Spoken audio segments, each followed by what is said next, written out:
이재명 연임 길트기인가? 연임, 당대표 연임을 말하는데요. 그동안은 그냥 슬쩍슬쩍 민주당 관계자 되시는 분들이 얘기를 꺼냈어요, 의견. 근데 어제부터 오늘은 굉장히 구체적인 움직임이 나타나고 있는데 우선요. 앞서서 이재명 대표가 당대표 연임 관련해서 어떤 얘기를 했는가? 그거부터 들어보겠습니다. 이거 당대표, 이거 정말 3D 중에서도 3D입니다. 또 한 가지 이 공천이라고 하는 걸 이번에 처음 해봤는데 이거 한두 번 더 있다가는 주변 사람 다 잃게 생겼습니다. 너무 힘들고 너무 고통스러운 과정들이어서 누가 억지로 시켜도 다시 하고 싶지 않습니다.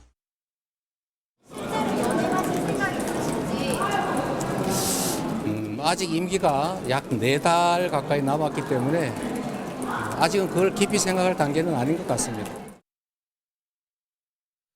자, 지금 민주당에서 나오는 움직임 좀 보겠습니다. 화면에 있는데요. 이 내용은요. 어제 민주당의 당선인들한테 공개가 됐대요. 그리고 오늘 의원총회가 아마 끝났을 것 같기도 한데 여기서 이제 논의가 된 사안인데 민주당의 당원 당규를 바꾸는 내용, 이 시안이 마련이 됐어요. 그게 이제 배포가 됐다는데 여기에 여러 가지 내용인데 우선 주목받는 거는 당대표와 관련된 거예요. 지금 민주당의 당원 당규상으로는요. 당대표는 대선을 출마할 때는 사퇴 시한이 있어요. 시한. 그래서 1년 전에 이런 건데 이거를 1년 전에 대선 1년 전에 그만둬야 되는데 이거를 당 판단에 따라서 의결을 통해서 다르게 할 수 있다고 바꾼다는 거예요. 또 구체적인 내용 좀 보겠습니다. 다음에 있습니다. 여기 보면 지금 규정은 이렇게 돼 있어요. 당대표 최고위원 등은 대선 출마할 때 선거 1년 전에 사퇴해야 됩니다. 자, 그렇다면 지금 이 규정이 만약에 그대로 지속이 된다면 그런 상태에서 이재명 대표가 연임을 하게 되잖아요. 그럼 어떤 일이 벌어지냐면 그 옆에 있습니다. 2027년 3월에 대선이잖아요. 그럼 대선 1년 전에 그만둬야 돼요. 그러면 1년 전이 2026년 3월에 그만둬야 되는 거예요. 1년 전이니까. 연임을 했을 경우. 그러면 무슨 문제가 발생을 하냐면요. 2026년 6월에 지방선거가 있어요. 그럼 이 지방선거를 당대표로서 이끌 수가 없는 거예요. 당대표가 아니니까. 그렇죠. 설사 지방선거에 성과가 나오더라도 본인의 성과가 아닌 거예요. 그러면은. 그래서 지금 민주당이 어떻게 바꾸려고 하냐면요. 전국 단위 선거 등 사유 있을 경우 당무위 의결로 당대표 사퇴 시한을 변경할 수 있다. 바꿔줄 수 있다라고 바꾼대요. 그러면은 누가 봐도 이건 이재명 대표가 대표직을 유지하면서 2020년 6월까지 지방선거를 이끄는 걸 생각했다고 들리잖아요. 지금요. 이겁니다. 지금. 김상일 변호사. 네. 근데 이재명 대표가 연임할 게 아니라면 굳이 이걸 바꾸려는 이유가 있을까요? 없죠. 그러면 네. 그 목적으로 보입니까 지금? 그 목적으로 보이는 게 너무 당연하지 않겠습니까? 그러니까 연임도 하고 대선도 출마한다 두 가지를 다 생각해서 규정을 바꾸려고 하는 그렇죠. 겁니까? 예. 그렇게 보이십니까? 그러니까 당대표가 다른 사람이 할 때 예. 만약에 이런 규정이 된다면 예. 이재명 당대표가 좋아할 수가 없겠죠. 그 사람의 권한이 세지는 거고 그다음에 대선에서 영향력도 대선 경선에서도 영향력도 더 길게 가는 것이고. 이재명 대표가 연임을 안 하고 다른 사람이 와서 연임이 됐는 당대표가 됐는데 네. 그 당대표가 대선에 나간다면 네. 저 혜택을 그대로 받게 되는 그대로 거죠. 받게 되는 거죠. 그러니까 저거는 이재명 당대표 연임을 상정하고 만든 시안이라고 저는 볼 수밖에 없고요. 그리고 그 외의 것들도 지금 준비가 조금 이따 돼 이제 나올 있겠지만, 겁니다. 예. 어쨌든 좀 이따 보겠지만 그 예. 이외의 것들도 예. 제가 볼 때는 이재명 대표 맞춤형 개정이에요. 맞춤형. 네, 당원당규 개정이에요. 그러면 이렇게 되면은요, 이거는 완전히 무슨 공당의 그 당원당규가 아니라 예. 거의 사당처럼 변해가는 거 아닌가 이런 우려가 들고요. 예. 자, 정당에서 가장 우리가 개혁해야 될 대상 과거에 기억나실지 모르겠지만 가장 큰 문제가 뭐였냐? 중앙당을 중심으로 권력자를 중심으로 모든 사람들을 줄 세우게 하는 거예요. 저렇게 하면은 이재명 당대표와 이재명 당대표를 지지하는 강성 지지층 일부에 의해서 모든 정당의 모든 것들이 줄 세우기가 가능해져 간다. 이렇게 볼 수가 있습니다. 지금 연임 이렇게 지금 김상일 변호사께서 이거는 사실 이재명 대표의 연임과 대선 출마 이걸 딱 설정해 놓고 거기에 맞춰서 지금 뭔가를 바꾸려고 하는 거다. 이 얘기를 해 주셨는데 여론조사가 있습니다. 이재명 대표의 연임과 관련된 겁니다. 여기 보시면 연임에 대해서 물어봤는데 이제 전체 조사 대상자에서는요 부적절하다가 49, 적절하다가 39%, 부적절이 많은데요. 민주당 지지층만 딱 좁혀서 보면은요 적절히 77입니다. 완전히 달라지죠. 그런데 저걸 가만히 보면요 이준우 의원님 지금 이재명 대표의 목표는 대선이잖아요. 네.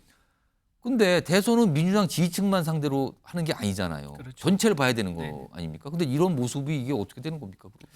저는 민주당이 남의 당에서 당헌 당규 개정한 것에 대해서 뭐라고 말할 사실 입장은 아니지만 예. 저는 이런 말을 하고 싶어요. 김치국부터 마셔서는 안 된다. 왜냐하면요 사법 리스크가 있지 않습니까? 예. 지금 이화영 부지사가요 선고가 6월 7일입니다. 거기서 대북 송금이 유죄가 되면요 거기서 이재명 대표가 이루어질 가능성이 되게 높습니다. 예, 그리고 대장동, 백현동 사건이 복잡해서 예. 좀 시간이 걸릴 거예요. 그래서 2년 내에 결론이 안 난다고 하지만 위증교사 사건 같은 경우 있지 않습니까? 예. 그때 그것도 지금 빠르면 올해 내년 상반기에 결론이 난다고 지금 예정돼 말을 하거든요. 예. 그렇다 그러면 저렇게 당헌 당규 바꾸는 게 음. 혜택을 아무도 못 볼 수가 있는 거예요. 예. 의도와 달리. 그래서 김치국부터 마시는 저런 당헌 당규 개정에 너무 앞서간다. 그런 말씀 드리고 싶어요. 지금 민주당에서 당원 당규 내용을 바꾸려는 게 지금 이 당대표 관련 규정만 있는 게 아니에요. 다른 몇 가지가 더 있는데 화면을 좀 소개해드리죠. 좀 많습니다. 여기 보면 4가지가 나와 있는데 우선 민주당 당원 당규 중에 부정부패 혐의로 기소된 당직자의 직무정지 규정이 있는데 이것도 얼마 전에 논란이 됐었잖아요. 그것도 해석을 통해서 결정을 다시 하기도 했는데 연루자에 대한 직무정지 이 규정 자체를 폐지하는 거예요. 폐지. 아예 없애버린답니다. 그리고요. 선출직 공직자의 귀책으로 재보궐선거가 발생 시 무공천하는 원칙. 이건 각 당들이 갖고 있잖아. 이것도 아예 없애버리려고 지금 한답니다. 그리고 당론 위반자에 대해서는 공천 부적격 기족 강화. 그러니까 당론 위반해서 다른 표결을 하거나 이런 사람들에 대해서는 불이익 주겠다는 거잖아요. 그리고 국회의장단 및 원내대표 선출에 권리당원 투표 20% 반영. 이건 당원권 강화네요. 김성일 평론가. 네. 특히요. 특히 네. 당론 위반자에 대해서 불이익 주겠다. 네. 이거 어떻게 봐야 되는 겁니까? 뭐 현재 권력을 가진 사람이 있다면 그 권력을 가진 사람의 권력 유지를 예. 최대한 하겠다. 아. 예, 놓지 않겠다. 예, 강화하겠다. 이런 의미로 저는 보여지고요. 기본적으로 당론은 현재의 권력을 중심으로 예. 만들어져요. 그리고 제가 뭐 의총이나 이런 것도 봤지만 그런 걸 또 몰고 가기 위해서 그런 그 회의의 분위기를 몰고 가기 위해서 당직자들부터 시작해가지고 다 계획을 세운 다음에 그런 회의를 하게 돼 있습니다. 몇 명 발언할 사람도 예, 막 예. 뽑고 분위기 끌어갈 사람도 뽑고 어떤 식으로 뭐 이렇게 좀 혼란스러워지면 어떻게 뭐 정리를 예, 예. 하거나 어떤 방법을 쓰는 것도 다 하고 이런 식으로 하게 돼 있거든요. 근데 만약에 당론이 그런 식으로 정해져서 위반하면은 뭐 불이익을 주겠다, 예. 부적격으로 만들겠다, 공천 공천을 안 과정에서 하겠다. 뭐 불이익 주겠다 이거죠. 뭐 이거는 나에게 줄 서라 딱 이런 거 아니겠습니까? 저는요 이 개정이 예. 딱 한 가지 이유라고 저는 생각을 해요. 그게 뭐냐면 체포 동의안이 왔을 경우 예. 당론에 따르면 단칼에 날리겠다 이거 예. 같아요. 지금 지난번에 체포 동의안 왔을 때 반란표가 나왔지 않습니까? 나왔습니다. 그때가 31표나 나왔거든요. 아. 그때 그 충격이 아직 이제 가시지 않은 것 같아요. 그래서 사전에 그런 반란표, 반대표가 나오는 예. 거를 막기 위한 그 장치로 당론에 위배됐을 경우에 처벌하겠다. 그걸 넣는 게 아닌가 싶습니다. 최근 이런 민주당의 움직임 속에 며칠 됐네요.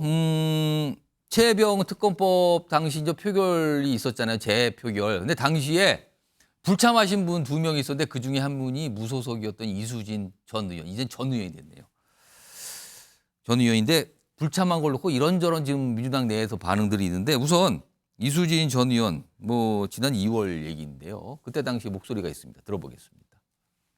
저는 지난주 백현동 판결을 보면서 이재명 대표가 국민을 상대로 거짓말을 하고 있다는 생각을 지울 수 없었습니다. 저는 더불어민주당을 탈당하겠습니다. 오늘의 당대표를 만드는데 그 누구보다 열심이었습니다. 그런데 지금 후회합니다. 자, 다음 내용 좀 보겠습니다. 표결에 불참을 했거든요. 이 최혜병 특검 재표결에. 근데 2분이 뭐 안 나왔었는데 그중에 한 분이에요. 그러자 지금 저 민주당의 강성 지지층으로 보여요. 뭐 이재명 대표 팬카페에서 올라온 글이니까요. 함께해서 더러웠고 다시 보지 말자. 아, 영원히 아웃이다. 이수진했다. 이준우 의원. 이수진 전 의원이 불참한 거는 이재명 대표에 대한 불만 때문이었을까요? 그렇죠. 당연히 그렇죠. 근데 저 이런 말 하고 싶어요. 이수진 전 의원님께서 예. 저 판결문을 읽어봤다는 저 판단 있지 않습니까? 예. 저 판단은요. 공천 받기 전과 공천 받기 후 달라질 수 있는 내용이 아닌 거예요. 아. 판사 출신이잖아요. 내용 그렇습니다. 잘 알죠. 근데 공천 받기 전에는 그걸 알면서도 입을 다무고 침묵을 지켰다가 낙천되니까 그때서야 입 바른 소리를 하는 저 이수진 의원의 태도에 대해서도 저는 그리고 그런 거에 지적지지만 또 강성 예. 지지층이 엄청나게 지금 공격을 또 하고 있어요 지금. 그렇죠. 강성 지지층들은 예. 이제 은혜를 입었으면 은혜를 갚을 줄 한 번만 받고 갚을 줄 알아야지. 예. 왜 은혜를 과하게 요구하느냐 이런 거 같거든요. 저렇게 개딸들의 강성 이제 태도에 대해서는 예. 전 저 당의 어떤 본류로 주류로 계속 유지된다 그러면은 모든 의원들이 개딸들 눈치 보느라고 아마 정치를 제대로 하기 어려울 것 같다는 이런 생각이 듭니다.